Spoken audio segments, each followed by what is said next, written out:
nagpupuribong sigla, lumulundag pa sa tuwa, sumasayaw, kumakanta. Ito ang tanging alay ko sa'yo, Ama. Pagkagising sa umaga, Jesus, ikaw ang nasa isip, kaya't ang buong katawan ko'y punong-puno ng pag-ibig. Katawan ko'y napapaindak, puso ko'y umaawit, ang mga kamay ay kumakaway sa tugtuging makalangit. Baywang ko'y kumekembot, paa ko'y nagcha-cha-cha, mga kamay kumakaway, nagpupuribong sigla, lumulundag pa sa tuwa, sumasayaw, kumakanta. Ito ang tanging alay ko sa'yo, Ama. Baywang ko'y kumekembot, paa ko'y nagcha-cha-cha, mga kamay kumakaway, nagpupuribong sigla, lumulundag pa sa tuwa, sumasayaw, kumakanta. Ito ang tanging alay ko sa'yo, Ama. Ito ang tanging alay ko sa'yo, Ama. Ito ang tanging alay ko sa'yo, Ama. Amen. Panginoon namin, patuloy ko po namin pupurihin at sasambahin sa iyong tahanan. Salamat sa lahat ng iyong kabutihan mo, Diyos.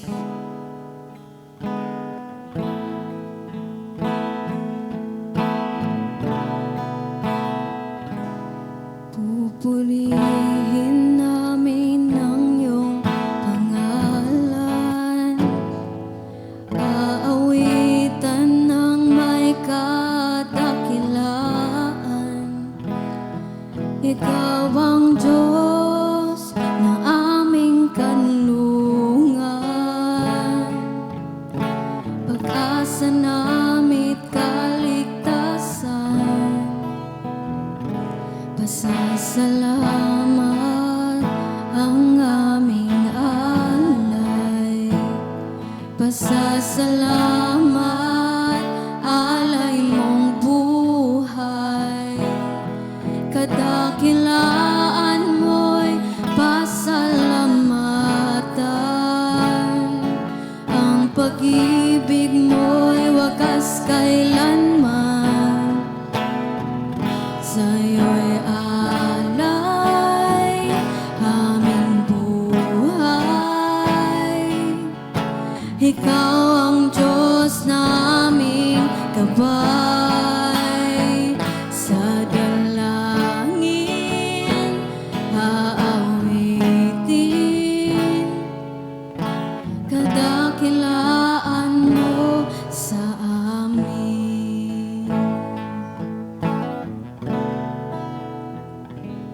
Pupurihin namin ang iyong pangalan, aawitan ng may kadakilaan.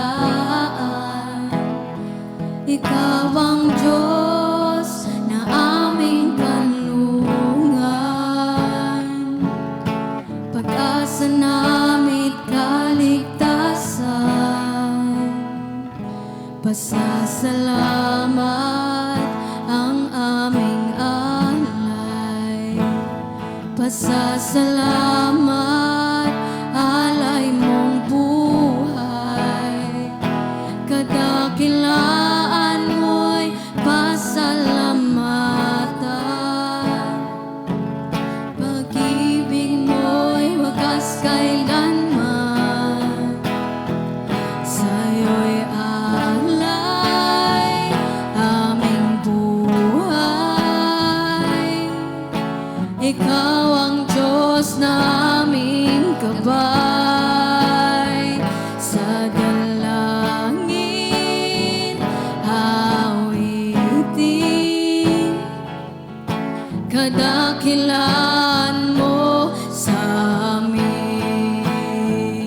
sa'yo'y alay aming buhay.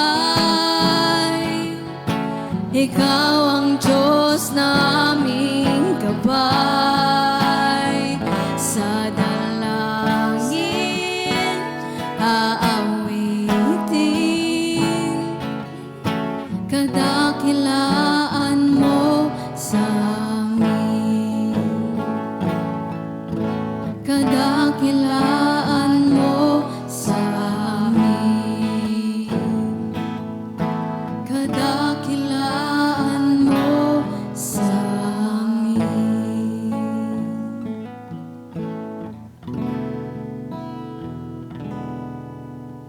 Jesus, ikaw ang nagbigay ng buhay at pag-ibig sa akin.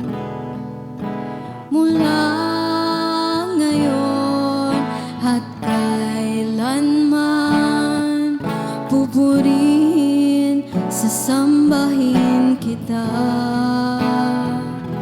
Wala nang iba sa puso ko't isipan,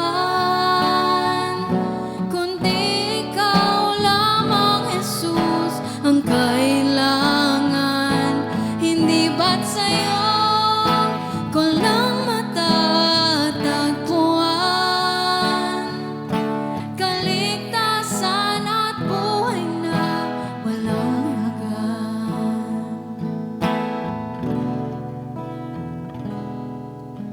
Ikaw lamang ang kailangan. Hindi mo ko iiwan magpakailanman. Ang buhay may kahulugan, sa piling mo may kapayapaan. Wala nang iba sa puso ko't isipan, kundi ikaw lamang, Jesus, ang kailangan.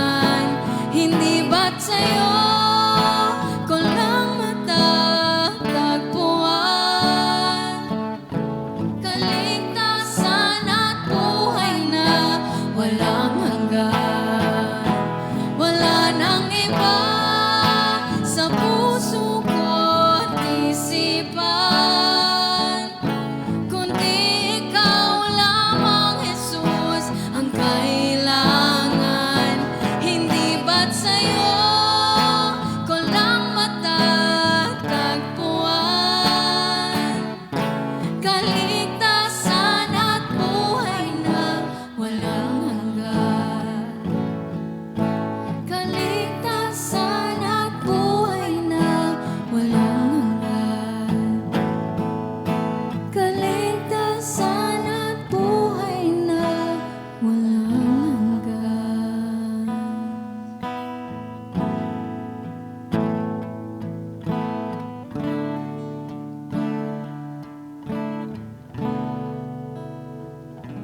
Niluluwalhati,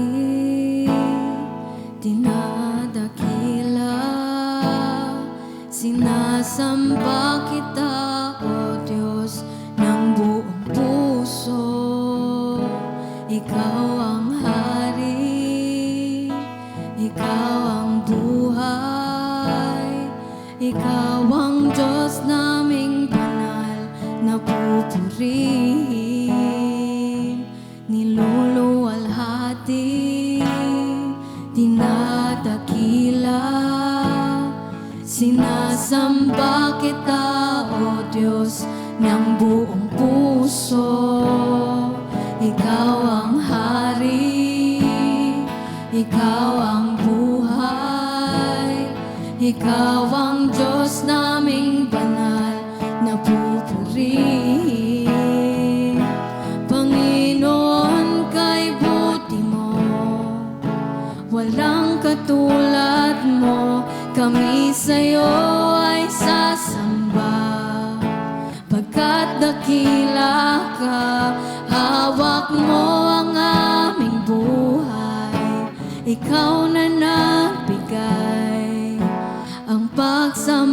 sa'yo ay iaalay.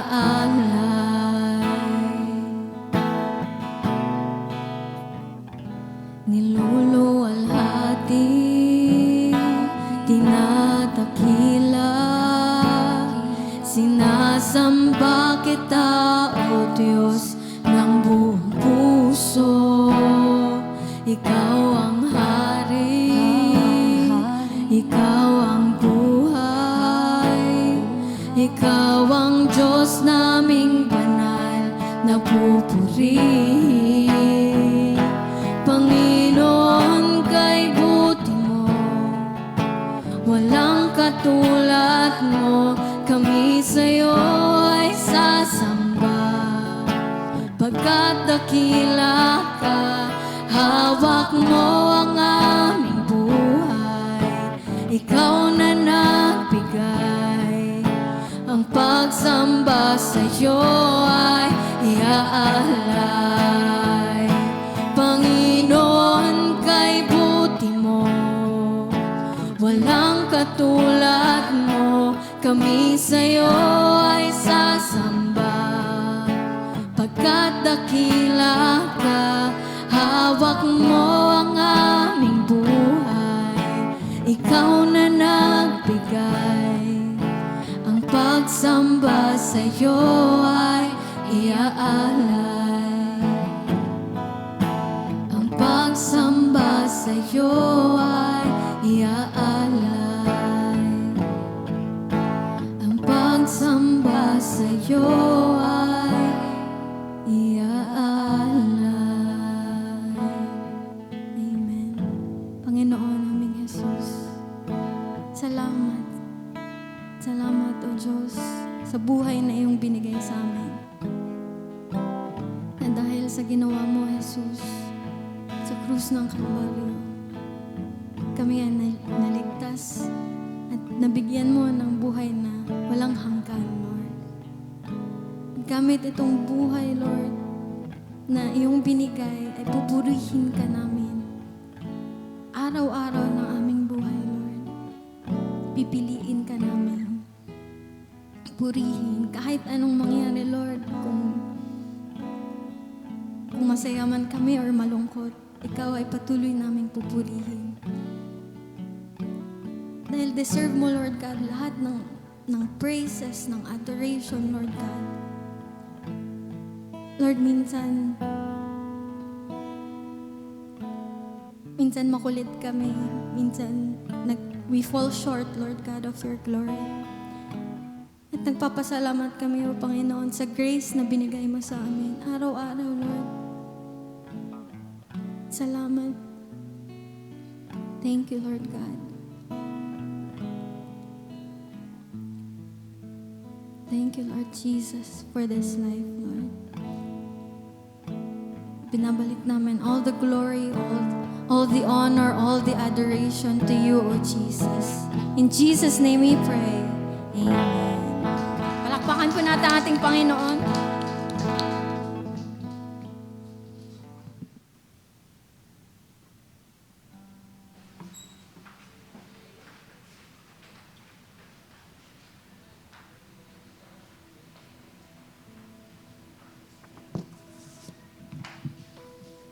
Ayun, purihin po ang Panginoon at magandang umaga po sa inyong lahat.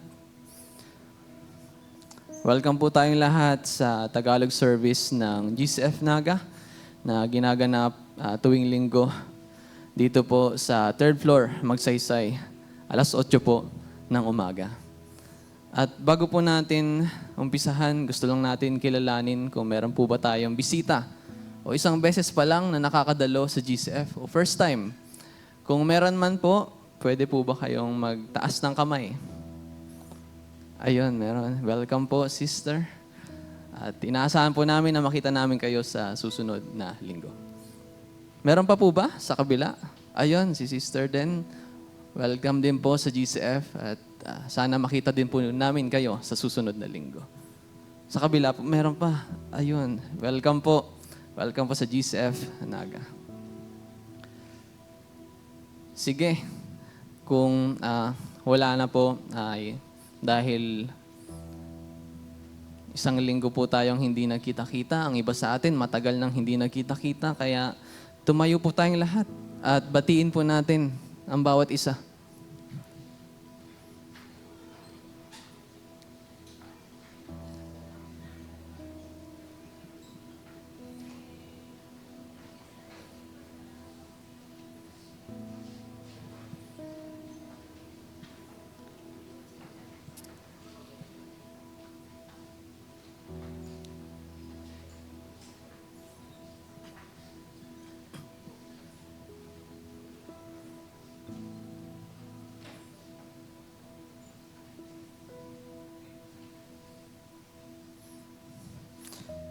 Ayan. At bago pala po natin umpisahan ang lahat din, kung meron pala po kayo nakikitang bakanteng upuan sa unahan po ninyo, pwede po ninyong i-occupy o umabante lang po sa unahan.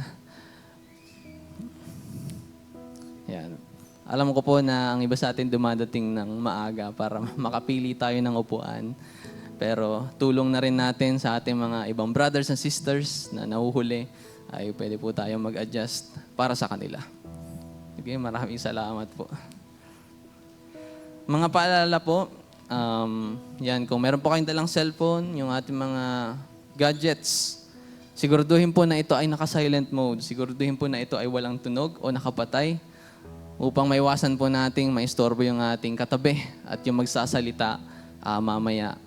At kung meron din po kayong dalang baby o sanggol, kung sila ay umiiyak, pwede po ninyo silang dalhin dyan sa cry room. Ay lamang para sa ating pong paalala, tumungo na po tayo sa ating anunsyo. Meron po tayong 6. Una ay equipping class. Bilang parte po ng ating pagsusumikap na maging handa at equip para sa trabaho na ibinigay sa atin ng Diyos, magkakaroon po tayo ng equipping class. 1 beses po sa 1 buwan. At ito po ay gaganapin Sunday po, pero May 10 pa naman. 2 p.m. to 5 p.m. po. Ano po ang mga pag-uusapan natin dito? Siyempre po, pag-aaralan natin yung salita ng Diyos at paano natin sasabihin sa ibang tao o sa ating mga kakilala yung mabuting balita ni Kristo. At paano rin tayo magiging epektibong trabahador para sa kaharian ng Diyos. At ito po ay bukas para sa lahat po. Pero inihikayat po natin yung ating mga growth group leaders at lalong-lalo na po yung ating mga church officers na dumalo po. Kaya pwede po kayong mag-register via QR code. To follow up na lang po yung QR code. At pwede nyo rin tingnan sa baba. Kasi meron din po dun sa wall, nakalagay doon yung mga details, kasama na rin yung QR code. Ulitin ko po, ang equipping class po ay, ang unang equipping class ay gaganapin sa May 10, 2026, 2 p.m. po to 5 p.m. Kaya samahan po ninyo kami. Sunod naman po ay ang ating usapang Barako 2026, Part 1. At tinatawag po natin ang lahat ng mga kalalakihan. 18 years old po, pataas, na magsamahan po tayo. Nagaganapin sa April 25, 2026. Saturday po yan sa Pasakaw. So para po sa mga lalaki, 18 years old and above. Para sa mga lalaki na may asawa na po, ang pag-uusapan ay patungkol, ipagpapatuloy po natin yung usapin patungkol sa sex is God's design in marriage. At para naman po sa mga wala pang asawa, syempre ang pag-uusapan ay mga paghahanda bago po mag-asawa, mga preparation.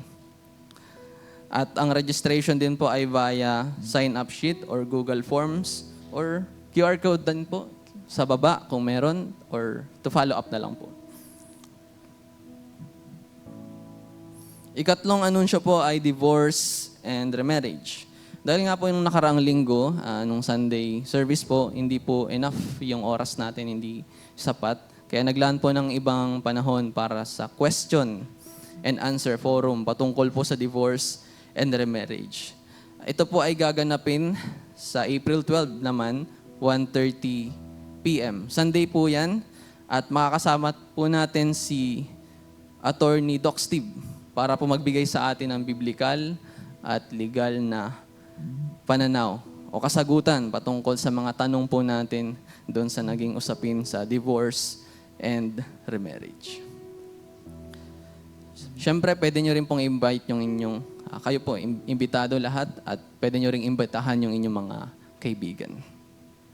Kaapat naman po ay Bible reading on April 2 and 3. This Holy Week po siya gaganapin, kaya iniimbitahan din po ulit ang lahat na dumalo sa pagbabasa ng salita ng Diyos. Ang ating pong babasahin ay yung unang 5 libro, the Torah, Genesis, Exodus, Leviticus, Numbers, and Deuteronomy. So yan po yung mga babasahin natin at habang binabasa po natin yung mga libro na yan, pagnilayan natin kung paano nilikha ng Diyos ang mundo at paano niya sinimulan ng lahat. Kasama na rin po yung kanyang mga pangako, yung mga batas na ibinigay niya nung kapanahunan ni Moises at paano siya naging tapat at totoo sa mga Hudyo kahit hindi po sila tapat at totoo sa Diyos. Sunod, kalima ay ang ating dawn prayer. So samahan po ninyo kami sa panahon ng panalangin sa Panginoon. Dahil sa panahon ngayon, nagtataasan na po yung mga presyo. Dahil po yung may gera na nagaganap. Kaya ipapanalangin natin yung ating mga pamilya, ating simbahan, at lalong-lalo na ang ating bansa. Kaya ang dawn prayer po, ang susunod na dawn prayer ay gaganapin 6 a.m. March 21 po. Saturday po yan. Dito rin po sa 3rd floor. Gaganapin. Panghulin na announcement ay ating blood donation drive. Di ba po magkakaroon tayo ng dawn prayer sa March 21, 6 a.m. So bali pagkatapos lang po nun, alas 8, so mga 2 hours, alas 8 ng umaga, blood donation drive na po. Kaya ang oras pala po nito ay March 21, 2026, 8 a.m. to 3 p.m. Kaya samahan po ninyo kami sa mission natin na makatulong tayo sa ibang tao sa pagliligtas ng buhay sa pamamagitan po ng pagbibigay ng ating dugo. Ayun lamang po para sa ating anunsyo. Pumunta na po tayo sa pastoral prayer. Tawagin ko po si Doc Ed.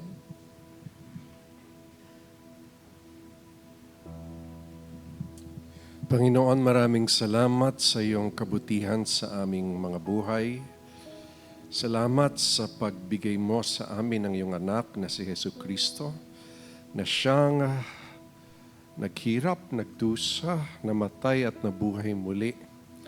At dahil doon, Panginoon, sa pamamagitan ng pananampalataya, lahat ng tunay na nananampalataya sa Kanya ay pinapawalang sala. Salamat, Panginoon, sa kapatawaran na kay Kristo. Salamat din, Panginoon, sa pagbukas mo ng isip at puso namin sa iyong salita. Salamat sa lahat ng aming natututunan, lahat ng aming nakakain, kami nabubusog ng banal mong salita. At salamat sa guidance ng banal na Espiritu sa lahat ng aming pakikinig, pagbabasa at pag-aaral. Panginoon, panalangin namin na tunay na maintindihan namin na Ikaw ang higit dapat sa lahat sa buhay namin. Na Ikaw lamang ang kataas-taasan at walang papantay.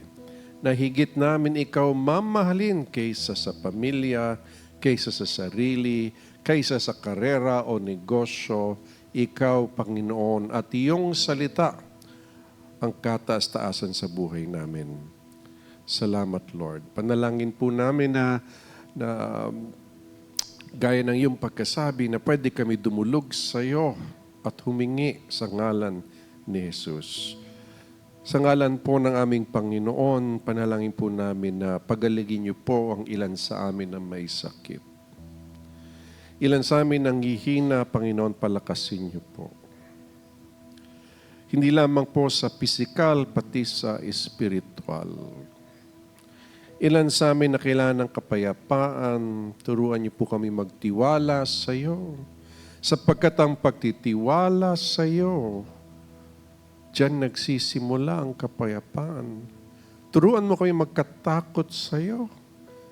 Ngunit sapagkat dyan nagsisimula ang seguridad, ngunit ang walang takot sa iyo ay mas lalo kaming napapahamak sa kasalanan at yung resulta ng kasalanan namin. Panginoon, panalangin po namin na lahat ng aming ginagawa, public o private, alam namin kita mo. At Panginoon, wala kaming pwedeng pagtaguan.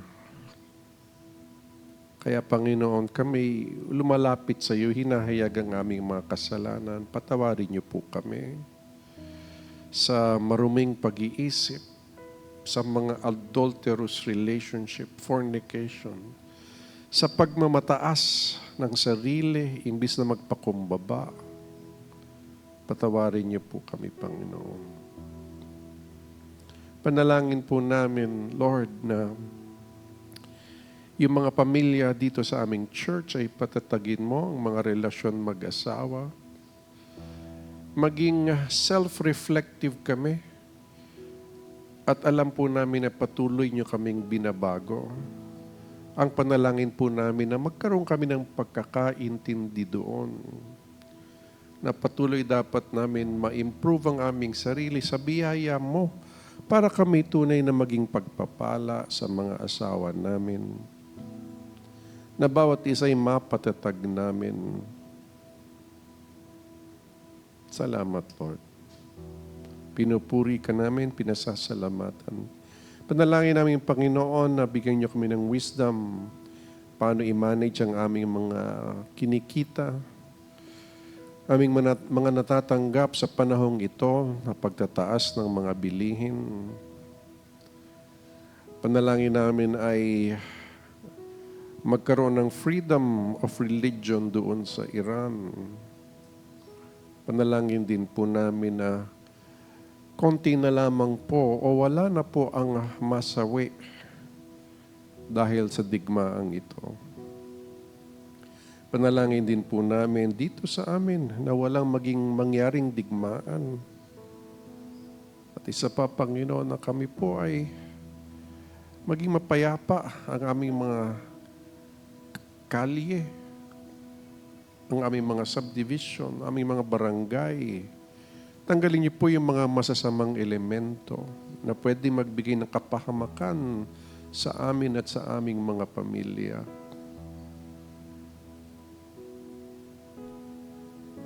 Maging Panginoon sa mga maling katuruan, ingatan niyo po kami. Maging tapat kami sa pag-aaral ng iyong salita na hindi kami basta maloloko sapagkat ito ay mahalaga sa iyo. Pagbuklod-buklurin niyo rin po kami bilang isang pamilya dito po sa GCF Naga at maging pagpapala kami sa ibang mga evangelical churches na kung saan-saan. Patatagin niyo po ang mga Christian churches dito sa buong bansa namin. At maging pagpapala kami sa mga hindi pa nakakilala sa iyo. Ngayon umaga, ibukas niyo po ang isip at puso namin sa iyong salita. Purihin ka, Panginoon. Sa ngalan ni Jesus. Amen.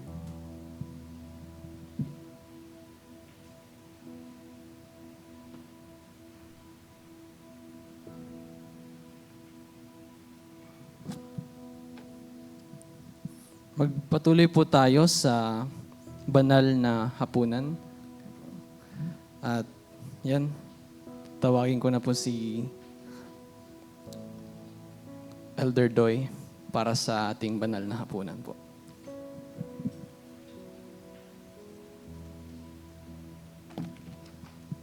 Sa tuwing ika-3 linggo ng buwan, tayo po ay nagsasalo-salo. Inaalala natin ang banal na hapunan. Pero ito po ay ini-encourage natin sa bawat growth group na gawin nyo to, sabi sa Bible, as often as you can, no, to remember itong the Lord's Supper. No? At ito ay mga simbolo. Pwede nyo rin pong gawin yan na totoong pagkain at may konting inumin. na inaalala natin ang sakripisyo na ginawa ng ating Diyos. Pero may paalala po si Pablo, sinulat niya sa unang Korinto, Kabanata 11. Una, sinaway niya yung mga nagtitipon-tipon na meron nauunang kumain at meron iba nalalasing na, sabi niya dito. At sabi niya, hindi ko ito gagawin. At ito ay pinaalala niya kung paano natin ito dapat gawin, na inaalala kung ano ang ginawa ng ating Diyos. Sabi dito sa unang Korinto, Kabanata 11, talata 27, ang sino mang kumakain ng tinapay, sa 23 muna, ito ang katuroang tinanggap ko sa Panginoon at binigay ko naman sa inyo. Noong gabing siya ay ipinagkanulo, ang Panginoong Yesus ay dumampot ng tinapay at nagpasalamat at pinagpira-piraso iyon at sinabi, ito ang aking katawan na inahandog ko para sa inyo. Gawin niyo ito bilang pag-aalala sa akin. So ganun po ang ating dapat na ginagawa. Tayo po ay inaalala natin ang sakripisyo ng ating Panginoong Hesus. Kaya ngayong umaga, tayo po ay magsasaliksik sa ating mga puso at sa ating mga gawain. Tayo po ay taimtim na mananalangin sa ating Panginoon at aalalahanin natin. Bibigyan po tayo ng ilang minuto or isang minuto para tayo taimtim na manalangin at magpapatuloy tayo sa banal na hapunan. Sige po, tayo po ay manalangin ng tahimik.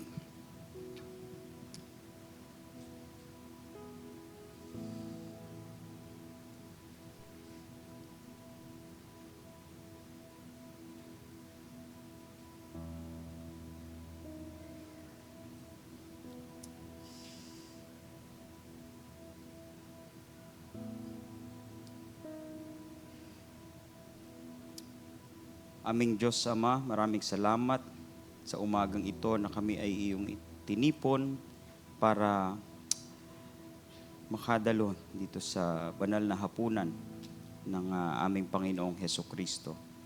Ito ay aming inaalala at kami tunay na nagpapasalamat sa ginawa ng Panginoong Hesukristo sa krus ng Kalbaryo nang siya ay nagdusa, namatay, at kami nagpapasalamat sa kanyang muling pagkabuhay, O Diyos. At dahil dito, merong kapatawaran ang mga makasalanan. Kami tunay na nananampalataya. Panginoon, kami nagsisisi sa aming mga kasalanan, sa aming karumihan. Kami ay iyong nilinis. O Diyos, naway maging katanggap-tanggap ang aming mga gawain, maging dito sa banal na hapunan. Ito ay sacred, ito ay iyong pinaalala sa amin na gawin namin at alalahanin ang Panginoong Hesukristo. Linisin mo ang aming puso't isipan. At kung mayroong kang binabago sa amin, kami ay nagpapasalamat. Patatagin mo ang aming pananampalataya, O Diyos. Amen. Tayo po'y tumayo at muli kong babasahin ang scripture. Tayo po'y tumayo at may I call on the deacons to distribute. Apo, dalawa. Sige po. Ayan, si Pastor. Pupupo na pula tayo, wala pa pala yung ano. Sorry. Ayan. Sige po, tayo po'y mag-distribute, mga deacons. Tutulong na rin po ako.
Sige po, maari na po tayong tumayo. Basahin ko po muli ang talata 23. Ito ang katuroang tinatanggap ko sa Panginoon at ibinibigay ko naman sa inyo. Noong gabing siya'y ipinagkalulo ang Panginoong Hesukristo ay dumampot ng tinapay, nagpasalamat at pinagpira-piraso iyon at sinabi, ito ang aking katawan na inihahandog ko para sa inyo. Gawin niyo ito bilang pag-aalala sa akin. Matapos maghapunan, dumampot din siya ng kopa at sinabi, ang kopang ito ang bagong tipan ng Diyos na pinagtibay ng aking dugo. Tuwing iinumin ninyo ito, gawin ninyo bilang pag-aalala sa akin. Sapagkat tuwing kakain kayo ng tinapay na ito at iinom ng kopang ito, ipinapahayag ninyo ang kamatayan ng Panginoon hanggang sa kanyang muling pagkaparito. Maraming salamat po, O Diyos, sa iyong ginawa sa cross ng Kalbaryo.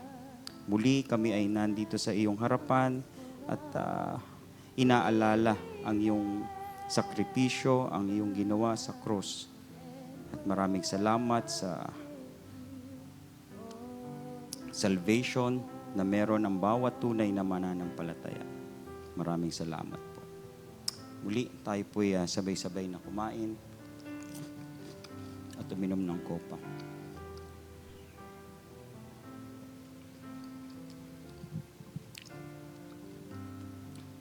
Lord Jesus, maraming salamat po muli.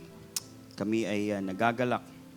Kami ay parte ng iyong banal na hapunan. Sa pangalan ni Jesus, aming Diyos. Amen. Makakaupo na po tayo.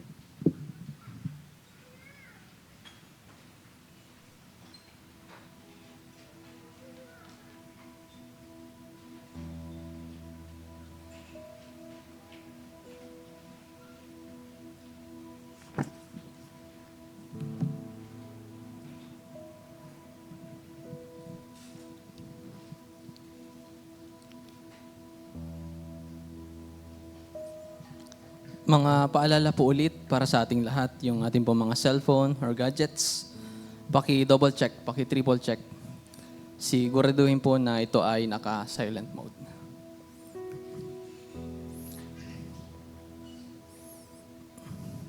Tumungo na po tayo sa pagbibigay sa gawain ng Diyos. At ako po ay may babasahin sa inyong salita ng Diyos na nagmula sa mga Kawikaan, Kabanata 3, talata 9 hanggang 10. Ito po ang nakasulat. Parangalan mo si Yahweh sa pamagitan ng iyong mga kayamanan at mula sa iyong mga pinakamainam na ani, siya ay iyong handugan. Sa gayon, kamalig mo ay lagi nangaapaw, sisidlan ng inumin ay hindi nga matutuyuan. Ay lamang po at tumayo po tayong lahat para sa pag-awit ng doksolohiya.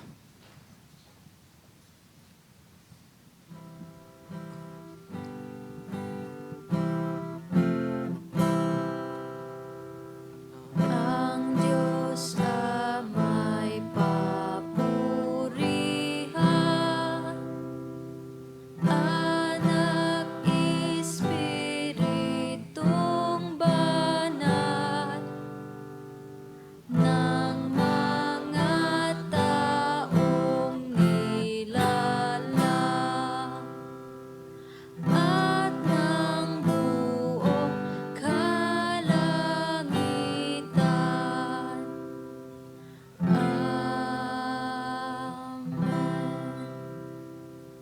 Tayo po ay manalangin. Panginoon, maraming salamat sa araw na binigay ninyo dahil nandito po kami upang paglingkuran kayo.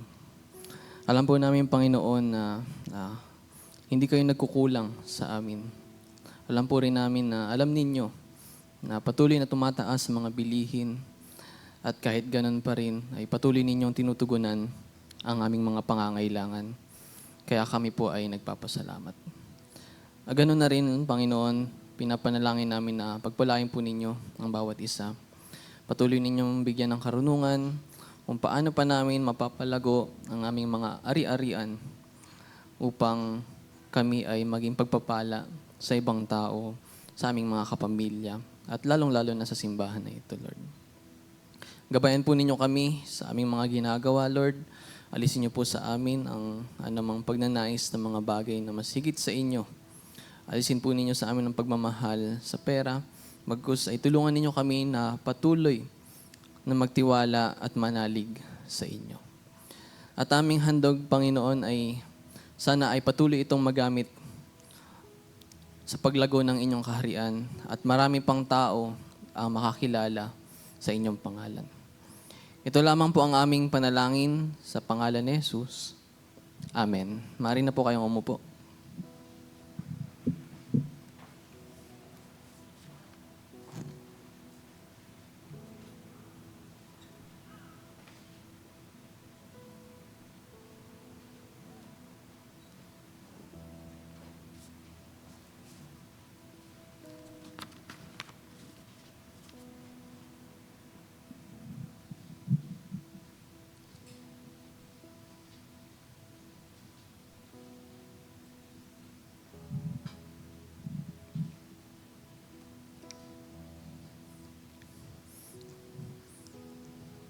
Tumungo na po tayo sa pagbabasa ng salita ng Diyos. Ang ating pong babasahing salita ng Diyos ay nagmula sa aklat ng Lucas, Kabanata 14, talata 25 hanggang 33. Ulitin ko po, Lucas, Kabanata 14, talata 25 hanggang 33. Kung kayo po ay may dalang Biblia, makipagbukas po kayo sa akin sa aklat na nabanggit at basahin po natin ito ng sabay-sabay. Tumayo po tayong lahat bilang paggalang sa kanyang salita. Sumama sa paglalakbay ni Jesus ang napakaraming tao. Humarap siya sa kanila at sinabi, "Hindi maaaring maging alagad ko ang sino mang lumalapit sa akin na hindi napopuot sa kanyang ama, ina, asawa, mga anak, mga kapatid, o maging sa kanyang sariling buhay. Hindi maaaring maging alagad ko ang sino mang hindi nagpapasan ng kanyang sariling krus at sumusunod sa akin.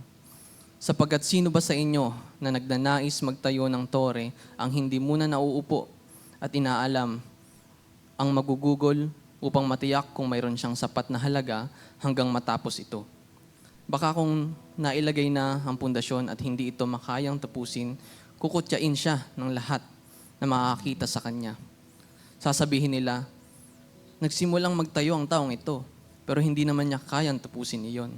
O sinong hari ang makikipagdigma sa ibang hari ang hindi muna naupo at sumasangguni sa kanyang mga tagapayo kung kayang manalo ng kanyang 10,000 kawal laban sa kalaban niyang sumusugod na may 20,000 kawal.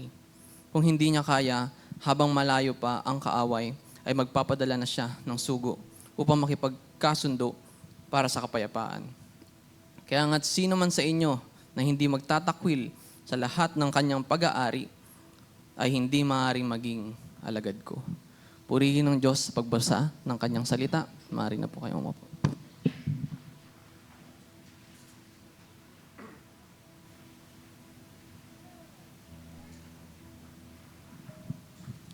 Itutuloy po natin ang ating serye sa pamagat na o topic na disciple.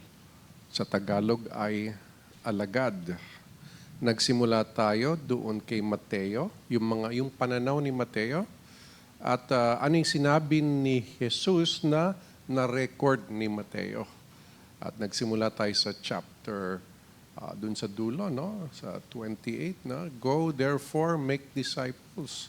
Gumawa kayo ng alagad sa lahat ng bansa. Yung bansa doon sa Griego ay lipi at lahi at lengguwahe. So, gumawa kayo ng mga alagad.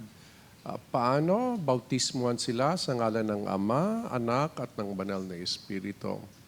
Kaya ng bautismo noon, sinabi po natin na ito ay entry point. No? Na nagagawa ka ng deklarasyon pampubliko, na may mga witnesses, may mga tao, mga saksi na makikita na tunay na ginawa mo ng public ang iyong faith.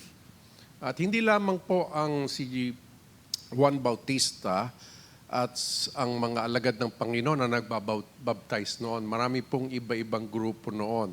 Kaya noon sa kultura nila ay isa po itong simbolo.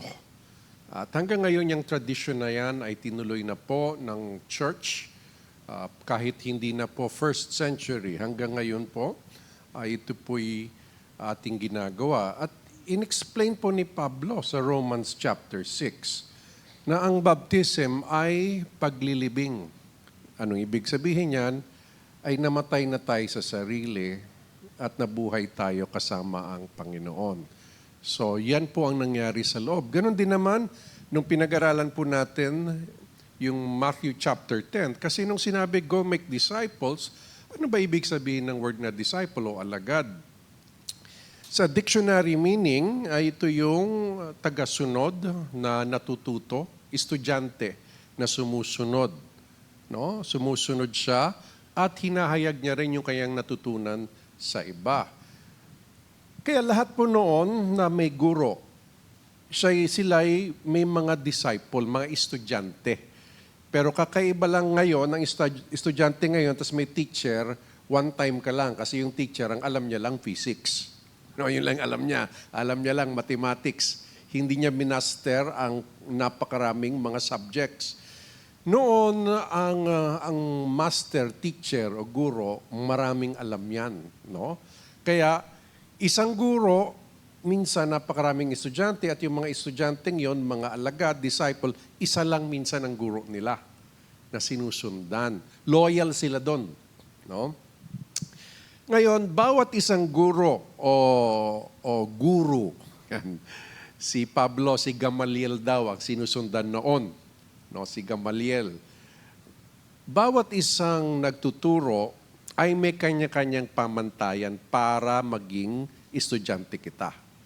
No, yun na siguro yung mga tuition fee, no, yung mga mag-alay ka sa akin ng ilang baka, at kaya mo ba to?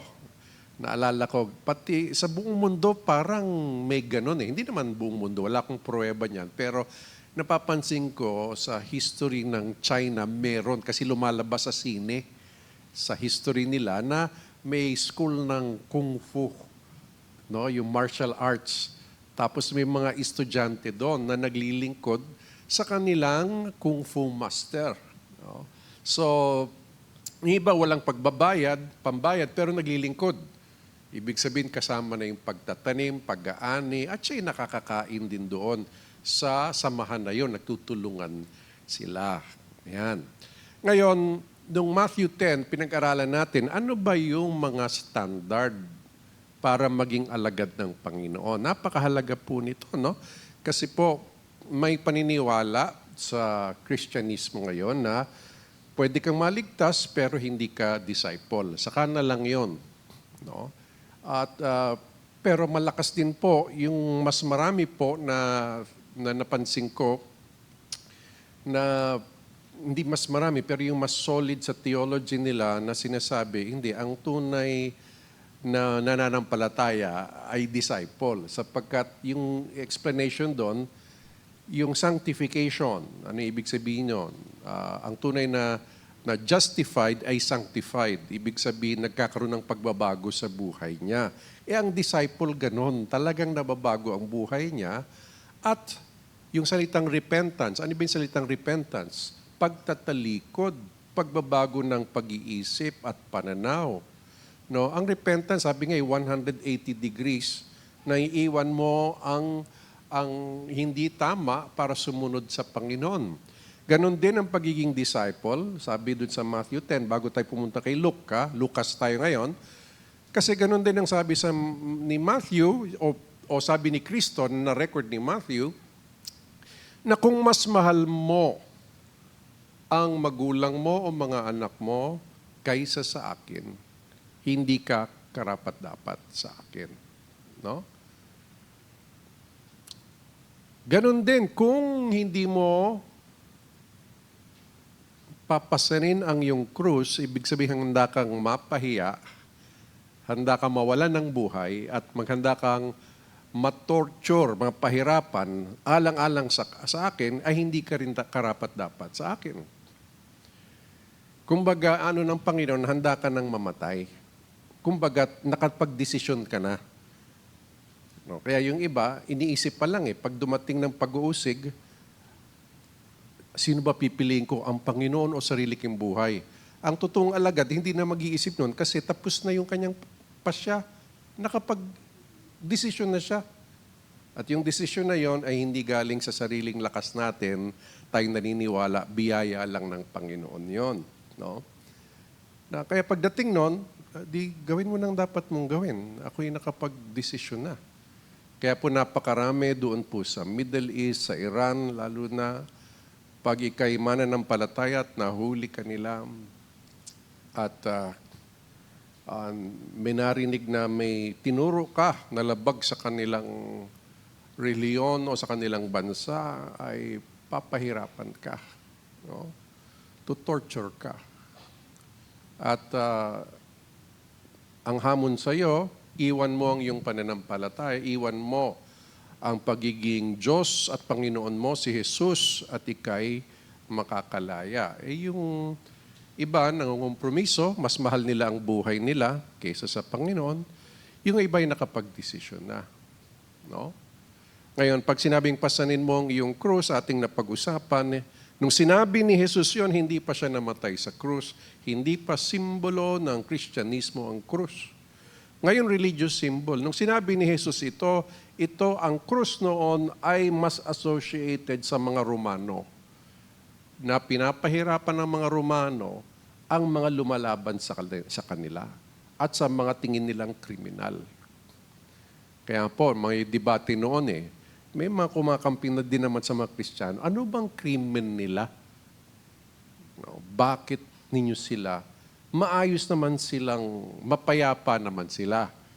May isa kasi, dapat kasi isa lang ang Panginoon mo, si Cesar, yung kanilang emperador. Ang Kristiyano, hindi, si Jesus ang Panginoon ko. Hala. No, yun, doon nagkakatalo. Kaya ayaw ng ibang mga emperador noon ang mga Kristiyano. No? So, ating napag-aralan yon nung isang linggo at napakaganda rin na ating napag-aralan na magkakaroon ng pagkakahiwalay sa pamilya dahil yun ay kung hindi lahat maging alagad ng Panginoon. Magkakaroon ng rejection at hindi pagkakaintindihan. No? Pero sinabi rin ng Panginoon, ngunit kung sino man tumanggap sa iyo ay tinatanggap ako. At kung ako'y tinatanggap niya ang nagpadala sa akin na yung Ama yon. At kagaya ng isang tao tumatanggap sa isang propeta ay hindi makakatanggap ng gantimpala ng propeta. Pinakita natin na si Elijah, Elisha, hanapin niyo po yun sa Old Testament, na sila yung mga propeta, matutuwid na tao na yung mga tumulong sa kanila, yung isa doon, walang balo na walang-wala na, natitira na lang ay kukonti na kakainin, inalay niya sa propeta. At sabi niya, pagkaluto nito, mamamatay na ako. No? Ngunit pinagpala ng Panginoon at nabuhay, pati yung isang may patay na nabuhay. Ibig sabihin, ang pagtanggap sa isang ginagamit ng Panginoon o matuwid na tao ay pinagpapala ng Diyos. Sa sinabi ng Panginoon, ganun din sa mga ito, sa kanyang mga alagad, tunay na alagad, na sino man tatanggap, kahit bigyan sila ng malamig na tubig, ay hindi mawawalan ng gantimpala. At ating pong nakitang kahalagahan na pag may kilala tayong kapwa disciple, una, ating i-welcome po sila kasi nandun po yung pagpapala ng Panginoon.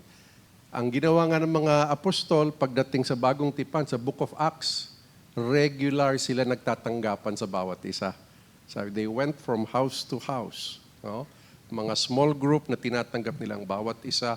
Pagpatuloy po kagayong ganon at pinagpapala niyo ang bawat isa, whether small generosities o yung oras mo, pinapanalangin mo, o nagdadala ka ng konting pagkain o tubig o juice, ay hindi mawawala ang pagpapala, gantimpala ng Panginoon. Kaya napakahalaga po nung nag-fellowship tayo at magkakilala tayo sa bawat isa. At isa po ay purihin ng Panginoon, may gantimpala pala tayo sa Kanya dito sa lupa o pwede siguro pagdating na sa graduation natin sa langit. No? Pag tayo sa huling araw ay may gantimpala. Ngunit ganun din na kung mahati man ang iyong pamilya at hindi ka natanggapin dahil ikaw ay isang alagad ng Panginoon, ang ano ng Panginoon, may tatanggap sa iyo. At yung tatanggap na yon ay pagpapalain ko. Kausap ko nga po yung ibang mga ilang grupo na kausap ko patungkol sa tekstong ito. At isang ang shinare ko, nung bata ko, naintindihan ko na to. Sabi ko, isang shortcut pala, no? Na pagpalain ako ng Panginoon na may gantimpala, ay tanggapin ko yung mga ginagamit niya at yung mga kapwa-alagad ko ay pagpalain ko. Kaya hanggang ngayon, nasa amin mag-asawa yun. Pag pumunta kami minsan sa malayo, hanapin namin yung dating mga kilala namin na tagasunod din ng ating Panginoon. Iyain namin magkape, kwentuhan. Hindi namin tinatanggal po yung ganong pag-welcome sa bawat isa. Sapagkat noon pa po, napansin namin na iyang paraan na pagpalain ng Panginoon ang buhay namin. Kaya mga kapatid, pagpalain po natin ang bawat isa. Amen? Amen. Praise God. No, tingnan nyo yung mga kasama nyo dito. Kung tunay na alagad yan, ay binless nyo yan. Tandaan nyo, si Lord na magbibless sa inyo. Okay, amen? O, kaya wag tayo masyadong Pinoy kasi pakabig papunta sa sarili. Kung may birthday, gusto niya siya yung binoblow out. Imbis na siya yung magbigay, gusto niya parati siya yung bibigyan. No? Pag may sana kami din, sana all, parinig pa. Ay, minsan wag ka na magsalita. Na maging masaya ka na lang para sa iba. Minsan tayo pakabig masyado. Pag, ay napansin ko, pag parati kang nagbibless, sabi nga po ni David sa kanya isang salmo, nung ako bata pa ngayon matanda na hindi ko pa nakita ang matuwid na mamalimos. No, ibig sabihin ko naintindihan natin na pinagpapala natin ang bawat isa.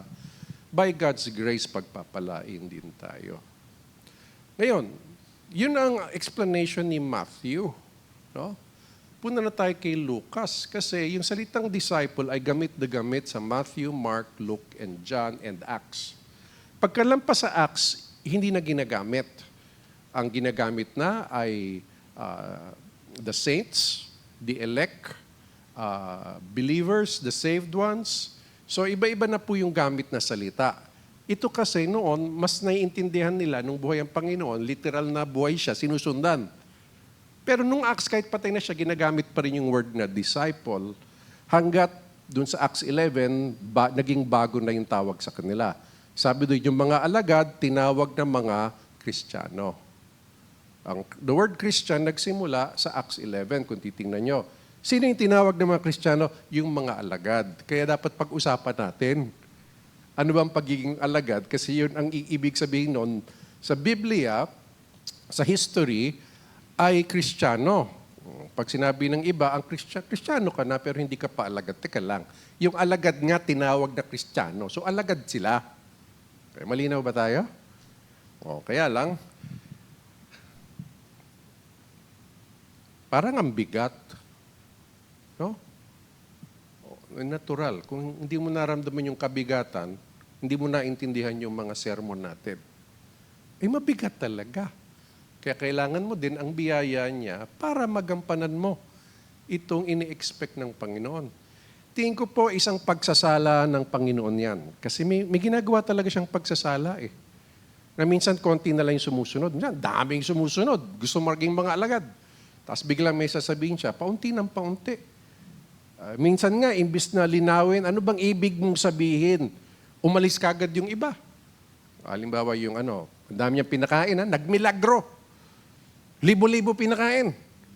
Tapos biglang sinabi niya, kung gat din yung kainin ng aking laman. Hindi naman literal yun.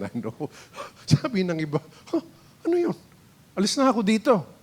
Ay kakonti-konti, umalis ka agad. Di man lang tinanong, ano pong ibig niyo sabihin, Panginoon? Kung tinanong man lang nila, naintindihan nila na tinapay lang naman pala yun. naaalalahanin lang at sa pananampalataya. Yun, ang dami nang umalis, hindi nga naintindihan ng konti, umalis na. No, wag sana tayo ganon. Amen? Itanong natin, anong ibig sabihin ba ng salita ng Diyos na yon? Anong ibig sabihin ni Kristo? Yan. Kasi nga, may paraan ng nagsasala ang Panginoon. May isang mayaman na may posisyon, lumapit sa kanya. Ano bang gagawin ko para magkaroon ng buhay na walang hanggan? Sabi niya, iwanan mo lahat para sa akin. Hala, hindi na. Hindi na. Kaya yung totoong alagad, lahat ng nasa kanya, tingin niya, hindi talaga sa kanya. Parang si Abraham, no? Ang tingin ni Abraham sa lahat ng pag-aari niya, sa Panginoon yun. No? Kaya lahat ng nasa atin ay pinapaalaga, tagapamahala lang tayo ng Panginoon kung ano man kaloob niya sa atin. No? So punta tayo sa Lucas 14, verse 25 to 27, sumama sa paglalakbay ni Jesus ang napakaraming tao, humarap siya sa kanila at sinabi, hindi maaaring maging alagad ko ang sinumang lumalapit sa akin na hindi napupuot sa kanyang ama, ina, asawa, mga anak, mga kapatid, o maging sa kanyang sariling buhay. Nung kay Mateo, madaling matanggap. Ano sabi? Mahirap din kasi sariling papasanin mo ang krus mo eh. Pero sinabi dapat, kung mas mahal mo ang magulang mo, mga anak mo kaysa sa akin, hindi ka karapat-dapat sa akin. Dito, matindi yung gamit na salita kung hindi ka napupuot. Now, linawin natin yung konteksto. Malinaw? Kasi kung ito ang literal ibig sabihin ng Panginoon ay napupuot, di kinontra niya yung sarili niya. Na mahalin mo ang yung neighbor, love your neighbor, love one another. Hindi po ang ibig sabihin, linawin natin ang pagiging alagad ni Jesus, no, walang pangalawa. Malinaw? Parang ganito. Kung si Jesus, kumpira mo ang iyong magulang, asawa, anak, yun ay napakalayo. Napakalayo. Kasi si Jesus lang talaga. No, linawin ko ibig sabihin kasi ito yung naging pagkakaintindi natin napakatagal na. Ito rin ang sa ating pag-aaral, ito at ito lumalabas. Anong ibig sabihin? Mahal ko po ang aking pamilya. Pero kung tinanong mo bakit ko siya mahal, dapat ganito, mahal ko sila dahil yon ang kalooban ng aking Panginoon. Malinaw yon? Hindi ko sila mahal dahil matagal ko na silang kasama, responsibilidad ko sila. Tama, pero hindi yun ang hinahanap ng Panginoon. Naintindihan niyang mahalaga yon, pero hindi yun ang dapat tunay na nasa puso. Bakit dapat tapat ako sa aking asawa at mga anak? Dahil sa Panginoon. Siya ang dahilan ng lahat. Pag ganun po, mga kapatid, sabihin ko, pag natutunan natin to, mas madaling magmahalan. Bakit? Dahil kay Lord. No, kasi ang bawat isa ay may pagkukulang. Pag pinagawa ko kayong listahan, sigurado makakagawa kayo. Hindi tumutulong maghugas ng pinggan. Magastos masyado. Ano pa? Parating wala sa bahay. Ano pa? Kung pahabaan ng listahan sa bawat isa, parati akong pinapagalitan. Di naman ako may kasalanan. Ano pa? Kung gagawa ka ng listahan, napakahaba niyan. At kung diyan ka magpo-focus, ay talagang magkakaproblema kayo sa bawat isa. Pwede naman makiusap, sana po hindi ganun ang pagsalita mo sa akin. Ganito na lang, makikinig naman ako. Ayun. Sana po ay ganito na lang. Kasi pwede po i-text mo na lang bago tayo mag-usap. Pwede naman, at yun po ay pinapractice, mga maliliit pa yung mga bata, pinapractice na namin yung conversation na yun. Kasi ako tatay mo. Kailangan disiplinahin kita. Ngayon, hindi pwedeng hindi kasi hindi ko ginagamparan ang tungkulin ko sa harapan ng Diyos. So ngayon, pag nakita ko ganito, ilang ulit ko na ganito ang approach ko sa'yo, walang nangyari. So ano ang gusto mong gawin ko para mangyari? Paano ba? So having that conversation ay nagiging open ang relationship. No? So, tas meron talagang mga pakiusap. Pwedeng wag ganito, ganito na lang. You know? So, nagiging maganda. Ngunit bakit ko ginagawa yon? Dahil sa Panginoon. Kasi kung hindi dahil sa Panginoon, madaling sumuko. Ay, ayoko na sa'yo. Kaya mahirap, di ba? Pag hindi tunay na alagad ang mapangasawa mo. Amen? Yung kasama mo na nga sa bahay, kung hindi kayo naging alag, nagkakaroon ng tabak, paghahati. O kaya ano panalangin natin dapat maging tunay na alagad ang mga kasama natin sa bahay. Pero tandaan nyo, kung hindi kayo napupuot, ibig sabihin, kumpara mo kay Kristo, sino ba yan? Yan, ganon yun. Sino ba ako? Ba't ako mamimili between Christ and my wife, Christ and my husband, Christ and my children? Walang pag-uusap yan. Si Kristo lang pipiliin ko. Wala yan. Sino ba yung mga yan? Hindi naman namatayan para sa akin. Ganon kapuot. Dinrama ko na, sana maintindihan natin. Kaya dapat walang comparison. Pero bakit ko sa kailangan alagaan? Dahil din sa Panginoon, kasi utos niya yun eh. Ayun. Pati ang sarili. Pati ang sarili. Sariling buhay. Ano ba itong buhay na to? Ito'y alay ko lamang sa Panginoon. Linigtas niya ang kaluluwa ko. Pag namatay ako, kasama ko niya. Yan ang ginawa niya para sa akin. Ano bang karapatan ko dito? Wala. Ito para sa kanya lang. Yan ang pag-iisip. Naintindihan natin? Ito ang tunay na alagad na pag-iisip.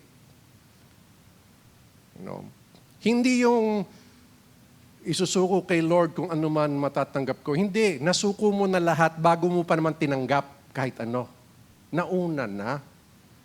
Yung iba kasi, kung ano natatanggap, kalam nila sa kanila yun eh.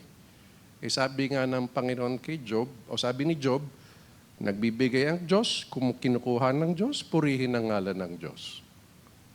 Sa English, the Lord gives, the Lord takes, blessed be the name of the Lord. Praise God. Kaya po, pakisabi sa iyong asawa, hindi pala ikaw sa akin talaga. Ika'y sa Panginoon.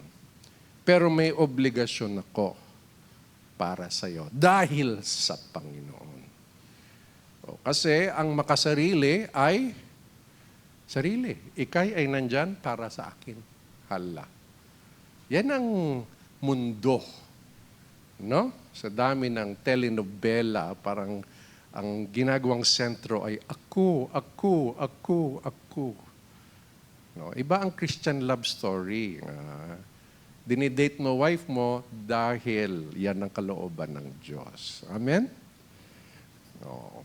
Naglilingkod ka sa asawa mo, nagpapasakop, dahil yan ang kalooban ng Diyos. Hindi dahil siya'y mayaman at macho. No?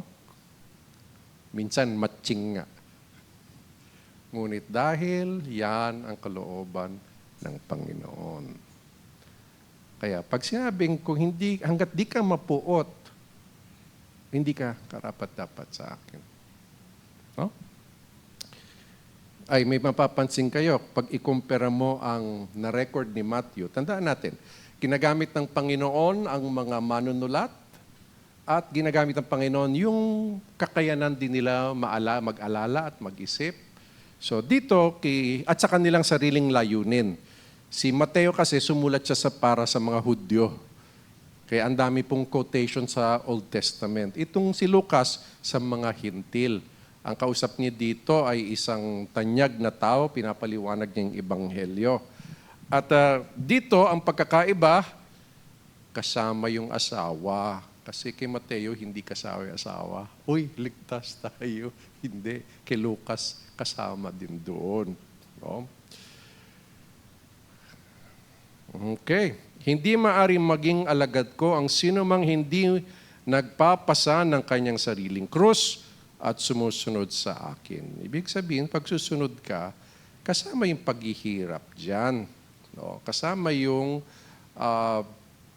kabigatan dyan. Kasama yon.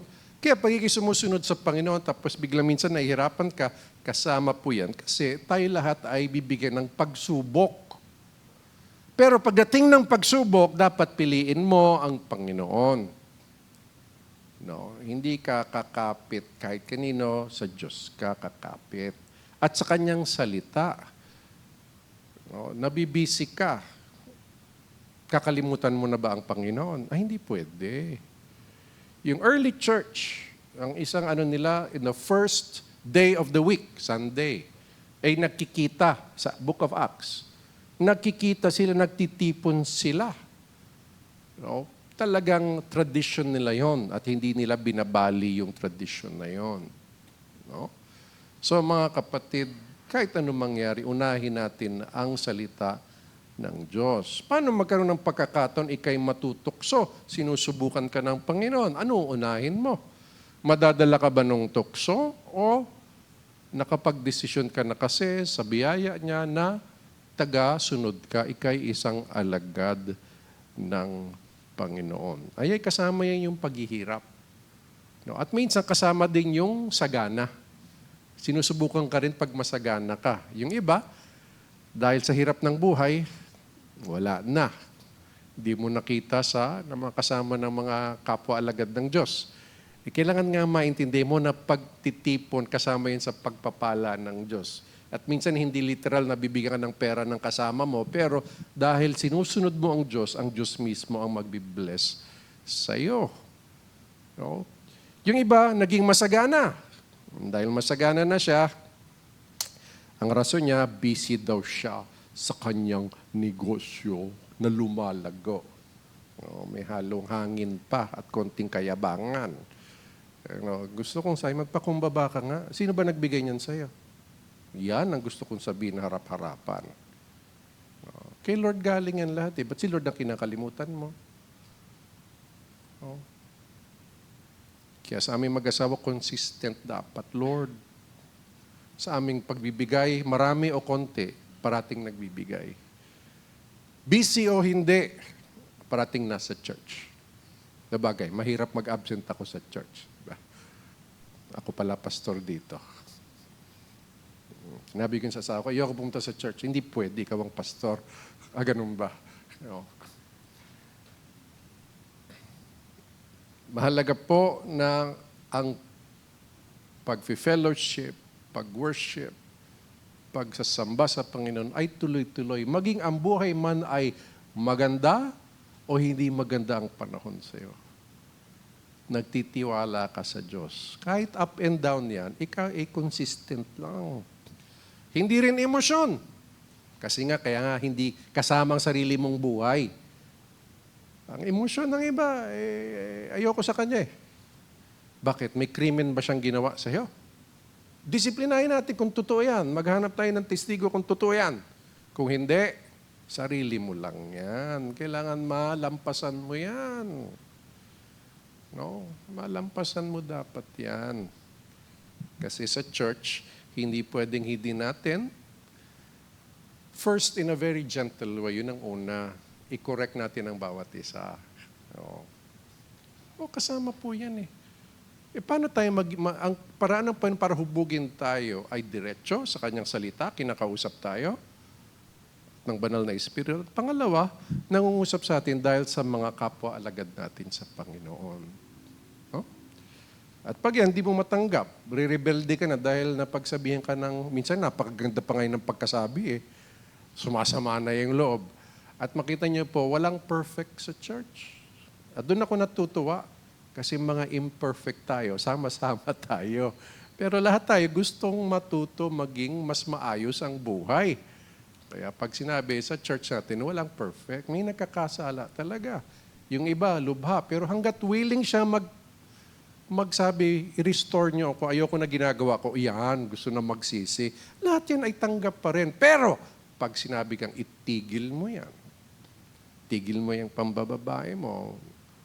Pangatlong level yan. Pero pag iskandalo na yan, one meeting lang yan ng elders. Mag-a-announce kami.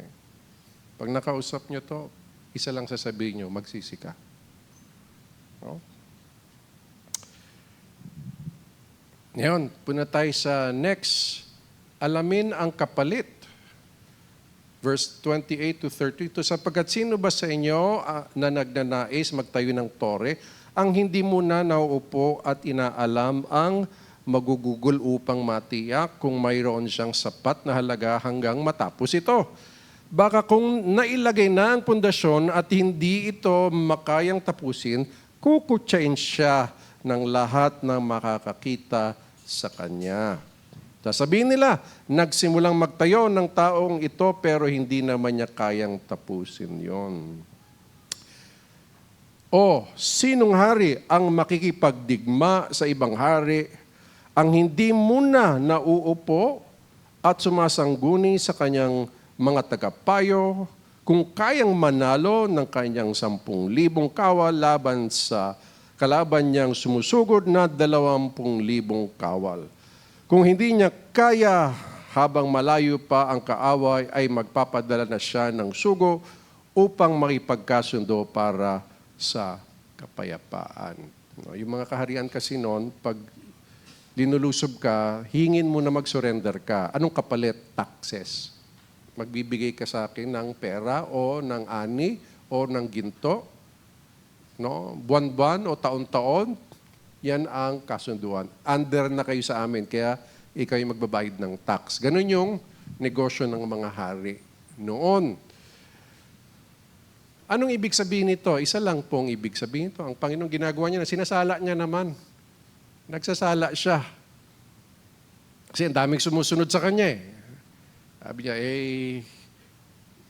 hanggat di ka mapo sa sarili mong pamilya, hindi ka karapat-dapat maging alagad ko. At kung pati sa iyong sarili, kasama yung sarili, pag hindi mo papasinan ng krus, hindi ka karapat-dapat. Tapos biglang nagbigay siya ng example. Ano yun? Kumbaga, kung susunod ka sa akin, isipin mo mabuti. Kailangan maintindihan mo bakit ka sumusunod. No, kausap ko po yung ilang mga kasama natin sa mga group. Ang sabi po ng iba, ay sa akin malinaw yan. Kasi langit o impyerno yan eh. Kaya sa akin madali yung desisyon. Nakaintindi kung bakit siya dapat sumunod. Tama? Yung iba hindi nakaintindi. Pag masyadong makalupa ang iyong pananaw, makabuhay dito lang, grabe naman, dami ko. Lahat ito magiging sa kanya. Hindi ibig sabihin, ibenta mo lahat. At ibigay mo. Ibig sabihin, ituturing mo lahat yon na hindi sa'yo, sa kanya yan lahat. No? Kaya maging sa pagdidesisyon. Halimbawa po, may mga opportunity binibigay sa atin. Pero napansin ko, mapapalayo ako sa isang komunidad, walang komunidad doon, hindi ko kayang mag-isa. Ay, hindi. Sa akin, naging malinaw yon sa mga opportunity. Hindi ko iiwan ng pamilya ko habang maliliit pa. Sunod, ay napakalaga ng church, lumaki sila sa church community. Pagkatapos siguro. O kaya, layas na ng layas ngayon. Kasi pag nag-asawa na ako, kailangan hanggat maaari, bawas-bawasan na yung paglalabas. Mga kala mo simpleng desisyon, pero yan ay nagpapakita sino yung alagad at sino yung hindi alagad. You know? Kaya iisipin mabuti kasi mapapahiya ka lang. No? Gumagawa lang ang Panginoon ng pagsasala. Pero pag naintindihan natin kung sino si Jesus at ang alay niya ay buhay na walang hanggan, ano pang pipiliin natin? No? Hindi natin kaya gumawa ng buhay na walang hanggan. Hindi. Pag namatay tayo, patay. Siya pwedeng magbigay ng eternal life. At life nun ay kasama siya. No? Kasi ang pinanggagalingan ng buhay ay ang Ama, Anak at ang Banal na Espiritu. Death is separation from God, kaya po impyerno yan. Pero ang life, eternal life, ay kasama natin siya sa kanyang kaharian. Tapos, ang conclusion, verse 33, Ito na yun ang pinakapunto. Kaya nga't sino man sa inyo na hindi magtatakwil sa lahat ng kanyang pag-aari ay hindi maaaring maging alagad ko. Yun. Yung iba, literal na iniiwan, nagiging missionary, napakalayo. Ang dami pong ganyang ginawa ng mga buhay na may kaya, napaka-komportable, ay nagmisyonero na lang. At sa Panginoon, sa kaharian ng Diyos, napakataas na na sakripisyo, ginagalang natin yan. At lalo na nag-sacrifice. Yung iba, mas strategic naman. Hindi iniwan yon, pinalalago lalo para pag pumupunta sa ibang bansa ay hindi halatang misyonero. Kasi sa ibang lugar bawal maghayag. So pagpasok niya, either negosyante siya o may lisensya siyang professional, may way makapasok. Kaya po marami nang nakakaintindi niya yung tawag bivocational. No, ministro talaga yan, pero may isa pa siyang vocation. May pwede pa siyang trabahong iba para magamit niya yung Pero kaya't sino nga, sa English, unless you give up everything, you cannot be my disciple. Malinaw po ba? Okay. Bigyan natin ng mabilis na review sa pagsasabuhay. Sa biyaya niya, ilagay natin si Kristo higit sa lahat ng mahalaga sa atin, pati ang sarili nating buhay.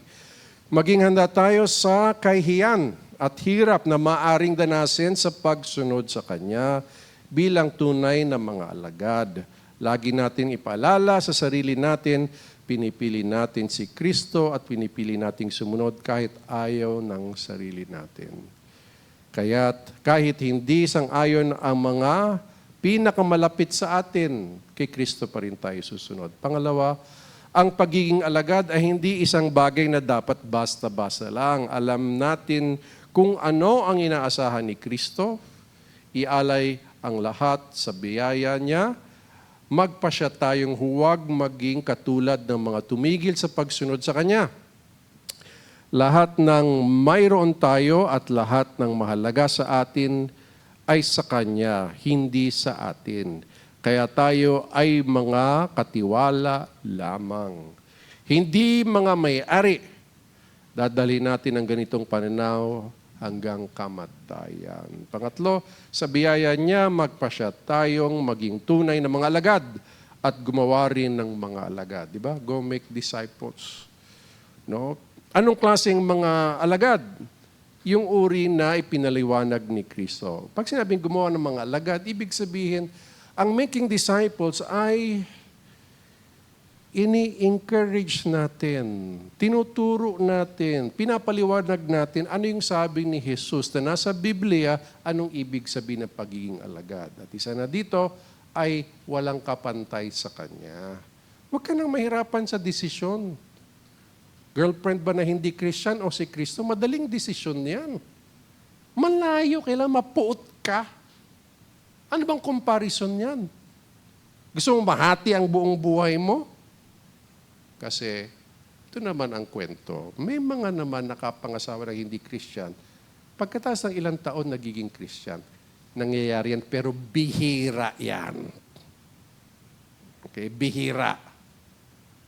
Ano yung mas madalas? Hindi. Habang buhay pinagsisisihan.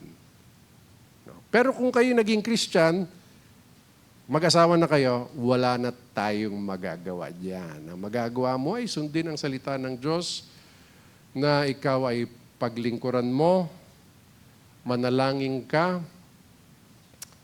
no? At panalangin natin na tunay na makakilala. At kung mangyari man na may mangyari na yung tinuro ni Doc Steve, may part 2 tayo, divorce and remarriage.